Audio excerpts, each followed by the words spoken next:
there about 41 years. I've never seen anything like that before in my life. Fire and fury in a quiet English market town. We were expecting it to come to Tamworth just because we knew that immigrants were in the Holiday Inn Express.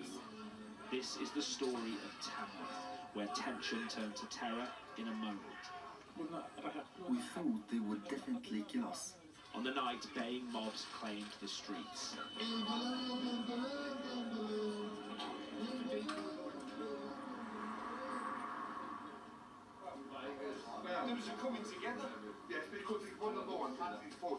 The sport and social is a place for debate about football, darts, and life in Tamworth. The riots are now a part of this town's story, and we've come here to find out how it happened and why. Wayne is a security guard. They're a bunch of idiots. He'd been working near the Holiday Inn where asylum seekers were being housed when he heard of the attacks. He went down, he tells us, to help stop the rioters and to face their wrath. So you were there that night? Yeah. And there was a young blonde police officer, and she had a riot helmet on.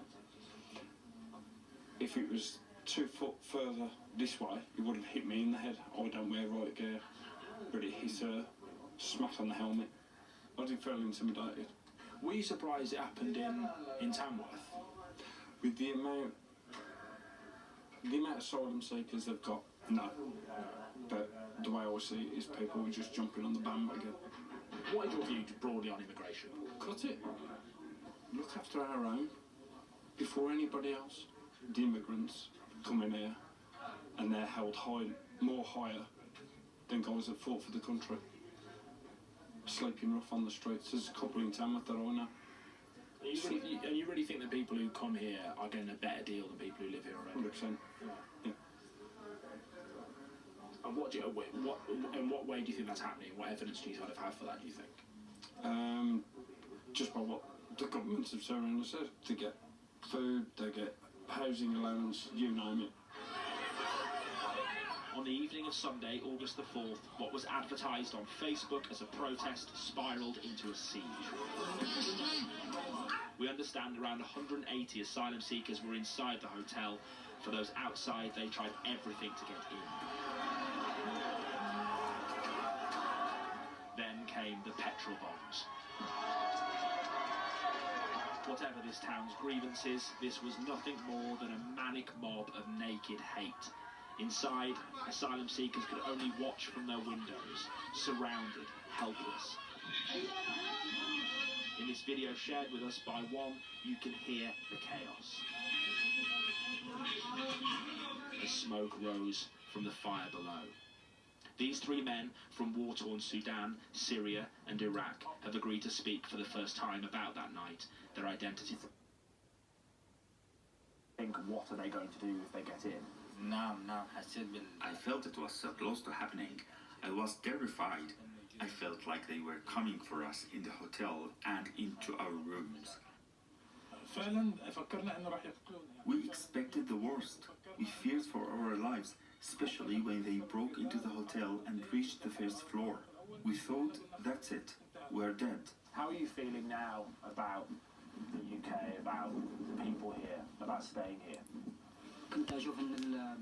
I always believed Britain to be a great, safe and a peaceful country.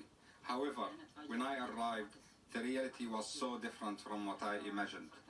That made me wish I were dead. We escape wars and death in our countries, only to find similar troubles here as well.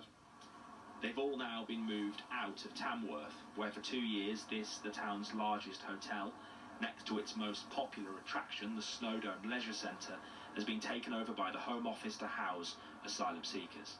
In a nearby cafe, what they did was horrendous. Caroline tells me the hotel became a symbol of frustration and unfairness for many, before local concerns were hijacked by hate.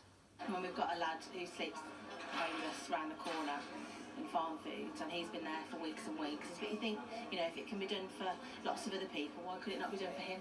Just seems to be, when you look at that situation and that situation, you think, wow. And in the park behind the hotel, John and Dawn, who've lived in Tamworth for decades, tell me it's what others think as well. Do you think there's an element of racism to it? I think there's some jealousy, possibly, that they're all in hotel over there and they're all being looked after. I don't necessarily agree with them being put up in hotels and everything being paid for them, but we're all human at the end of the day. That's how I look at it. Everyone deserves a life. People who have been very vocal about the hotel have condemned the actions. Lee Bates runs a charity supporting the asylum population here and says myth and rumour have made them an easy target. We're in a cost of living crisis and people are struggling. The concern is if they're in a hotel, they're being looked after, etc. And the reality is quite different. You know, there's 3 people to a room, you know, they're not having access to bar facilities or, you know, any of those luxuries. They haven't been allowed to work and, you know, they get £8.40 a week from the government. So I think the perception's different to the reality. Nothing can truly explain what happened here on a night which so far has seen 63 arrests and 25 charges brought by police. What is left is an empty hotel and a town still full of unease.